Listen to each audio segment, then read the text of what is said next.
नमस्कार दोस्तों, हमारे चैनल पांडे सनातनी में आपका स्वागत है। जय श्री कृष्णा, राधे राधे, हर हर महादेव। दोस्तों, आज हम सुनेंगे तुलसी माता की कहानी। बहुत समय पहले की बात है। एक गांव में एक किसान अपनी पत्नी के साथ रहता था। किसान और किसान की पत्नी बड़े ही धार्मिक विचारों वाले थे। बहुत ही पूजा पाठ किया करते थे, जिससे किसान के घर में एक पुत्र का जन्म हुआ। पुत्र के जन्म पर किसान और उसकी पत्नी ने खूब खुशियां मनाई और सोचने लगे कि हे प्रभु, हमारे एक पुत्री का भी जन्म हो जाए। तो किसान की पत्नी और बहुत धार्मिक स्नान, कार्तिक स्नान किया करते थे और तुलसी माता की पूजा भी किया करते थे। इसलिए माता तुलसी और भगवान विष्णु की कृपा से उन्हें एक पुत्री की प्राप्ति भी हो गई। अब किसान की जो बेटी थी वह 5 वर्ष की हुई, तभी वह उसके अंदर भी उसकी माँ के गुण आने लगे। वह भी अपनी माँ को देखा करती थी, तुलसी में जल डाल दिया करती थी और भगवान के मंदिर में जाती थी। यहीं से उसने भी वह धार्मिक गुण आ गए और वह भी अपनी माँ की तरह पूजा पाठ करने लगी।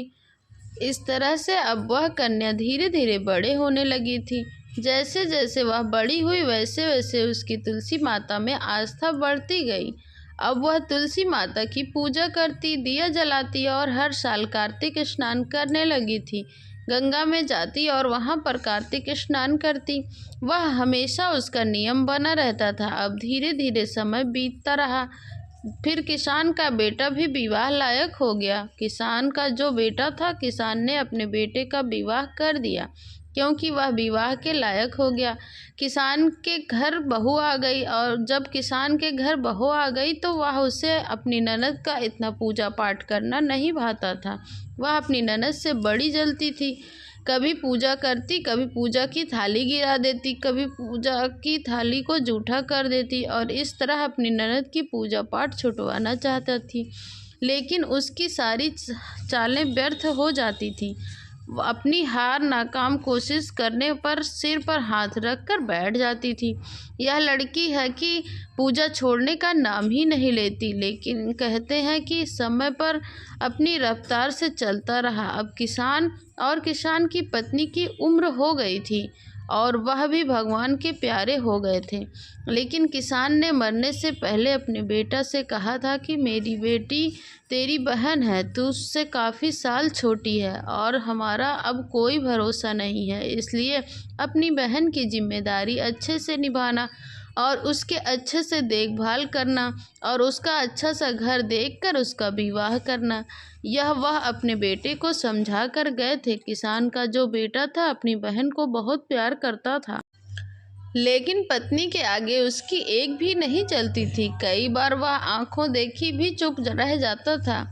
उसकी बहन के साथ उसकी पत्नी कितना अन्याय करती थी, क्योंकि वह चाहता था किसी भी तरह घर में कलेश न हो, इसलिए वह शांति से चाहता था और बात आगे नहीं बढ़ाता था और अपनी बहन को समझा देता था। अब जो उसकी बहन थी उसका नाम सुकन्या था। सुकन्या घर का सारा काम करती थी, फिर भी भाभी उसे मुंह भर चिढ़ाती रहती थी। लेकिन कभी भी वह चाहे दिन 12 बज जाए और नियम नहीं तोड़ती थी। हमेशा पूजा पाठ करती और कार्तिक के महीने में सुबह से ही नदी के घाट पर जाकर स्नान करती, पीपल पथवारी सींचती, तुलसी जी सींचती। यही उसका नियम था। यही कारण था कि उसकी भाभी उसे पसंद नहीं करती थी। अब धीरे धीरे समय बढ़ा। अब उसकी भाभी उस पर हंसती, देखो पुजारन आ गई है, और अपनी ननद की पुजारन कहकर बुलाती थी। लेकिन जो सुकन्या थी वह अपनी भाभी को किसी बातों का बुरा नहीं मानती थी। अब धीरे धीरे सुकन्या भी विवाह के लायक हो गई थी। गांव पड़ोस के लोग जो भी उसके पास भाई के से कहने लगे, भैया अब तुम्हारी बहन बड़ी हो गई है, उसके भी हाथ पीले कर दो। अब यह बात उसका भाई अपनी पत्नी से कहे तो कैसे कहे। वह देखता ही कि पत्नी इससे अगर यह बात करेगा तो उसकी पत्नी घर में कलेश कर देगी। लेकिन फिर भी बहन का विवाह तो करना ही था, क्योंकि उसके भी एक पुत्री ने जन्म ले रखा था। वह अपनी पुत्री से बहुत प्यार करता था, लेकिन ननद की फूटी आंख नहीं सुहाती थी उसे अब भी। जो एक दिन सुकन्या ने भैया से उसकी भाभी को कहा, देखो भाग्यवान, अब तुम्हारी सुकन्या बड़ी हो गई है और उसके साथ की सभी लड़कियों का विवाह भी हो गया है। विवाह ही नहीं, बाल बच्चेदार भी सब हो गए हैं। अब सब लोग बातें बनाने लगे हैं, अब हमें भी इसका विवाह कर देना चाहिए। यह बात तो उसकी भाभी भी जानती थी कि आज नहीं तो कल सुकन्या का विवाह करना ही पड़ेगा, लेकिन वह अपनी ननद के विवाह में एक फूटी कौड़ी भी खर्च करना नहीं चाहती थी। इसलिए उसने अपने पति से साफ साफ कह दिया, देखो जी, विवाह करना है तो करो, लेकिन मैं अपने घर में से एक फूटी कौड़ी भी इसको नहीं दूंगी।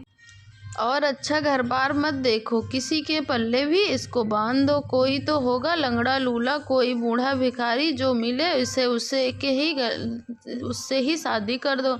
अब उसका भाई कहने लगा, अरे भगवान, यह समाज है, समाज में कुछ ना कुछ तो करना ही पड़ता है। मैं ऐसे करूँगा तो सब लोग मेरे ऊपर थू थू करेंगे। उसने अपनी पत्नी को समझाया। उसकी पत्नी कहने लगी, ठीक है, लेकिन मैं नहीं चाहती कि तुम इसके लिए अच्छा घर बार ढूंढो। कोई बूढ़ा भिखारी पल्ले पड़ जाए तो उसी के साथ इसकी शादी कर दो।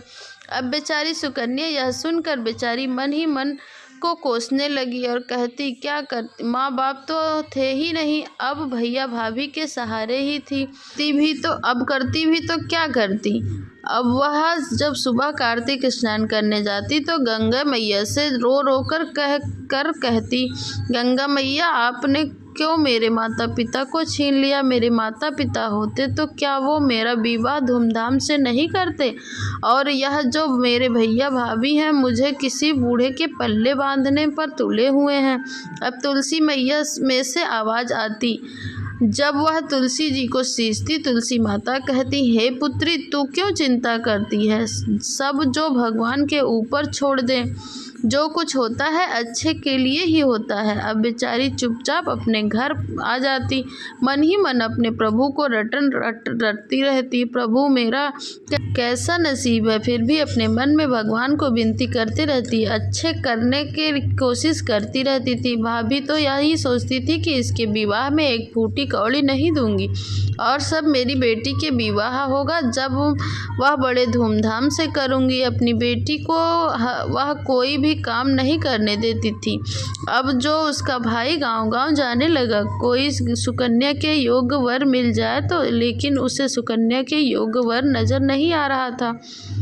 ऊपर से उसके मन में भी आशंका थी कि उसकी पत्नी कहीं उसे घर में रिश्ता नहीं करना है और सुंदर लड़का नहीं देखना है। वह भली भांति जानता था कि उसकी पत्नी ने उसे धमकी दी है, अगर तुमने इसका घर अच्छे घर में कर दिया तो गंगा में कूदकर अपनी जान दे दूंगी।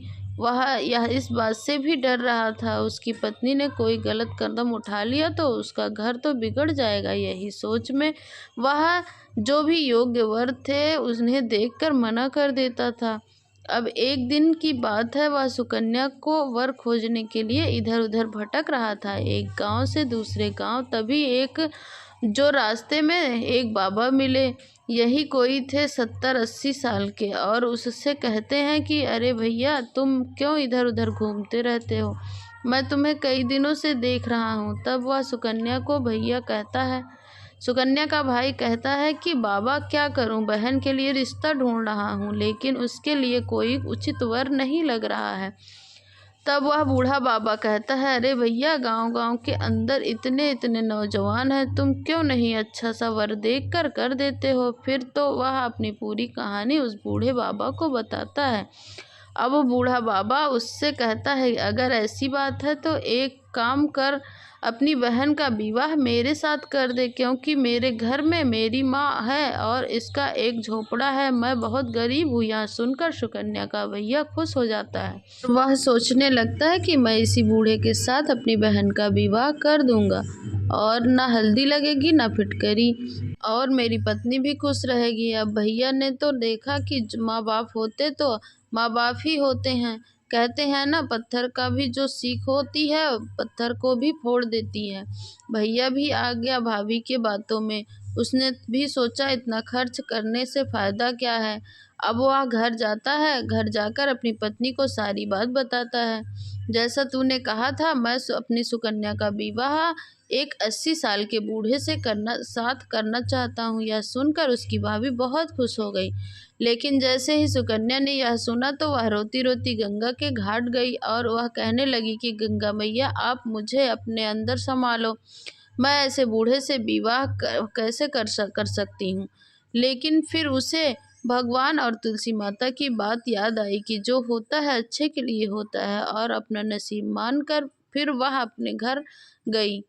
क्योंकि वह सोचती रही, अगर मैंने कुछ गलत कदम उठा लिया तो समाज वाले मेरे पर ही लांछन लगाएंगे। भैया भाभी को तो क्या, सभी कहेंगे ही नहीं, इस तुम्हारी क्या गलती थी, लड़की गलत थी, डूबकर मर गई। यह सब सोचकर सुकन्या अपने घर जाती है और सब कुछ भगवान पर छोड़ देती है।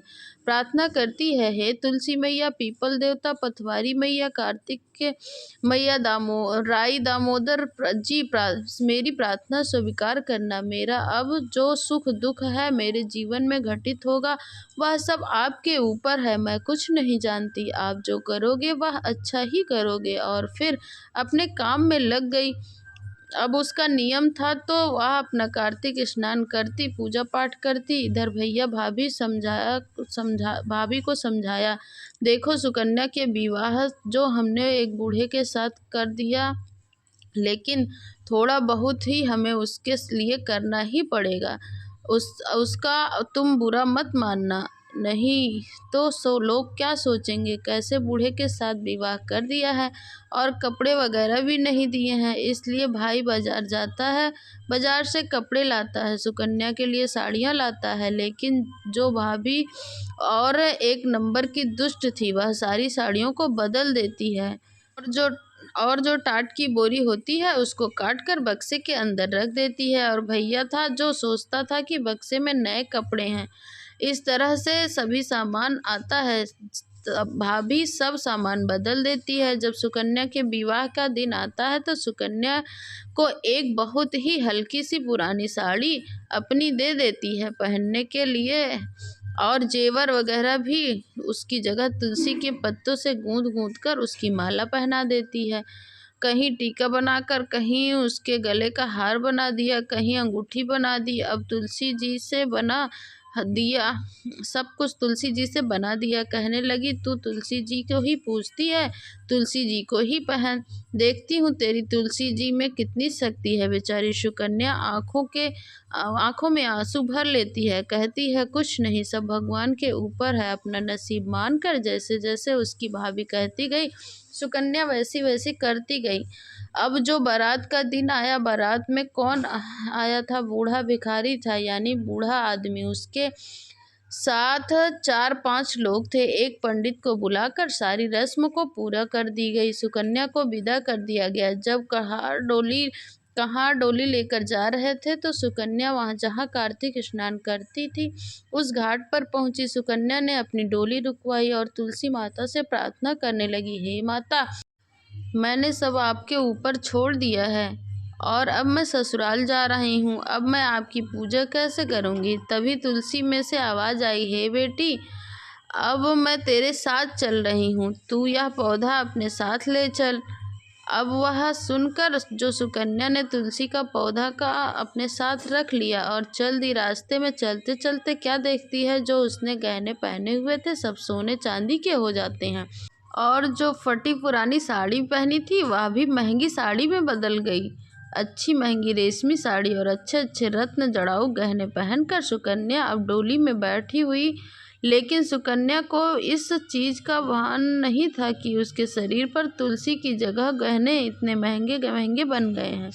जब सुकन्या की सास सुकन्या को परछने के लिए लेने आई तो देखती है कि उसका वह शरीर तो कितने रत्नजड़ित गहनों से सोचती है, मेरी बहू तो बड़े घर की बेटी है, और अपने घर के अंदर ले जाती है, सारी रस्में रीति रिवाज कराती है, और रात को देखती है कि झोपड़ी तो एक सुंदर महल में बदल गया है। यह देखकर जो सुकन्या बड़ी हैरानी से हो गई है।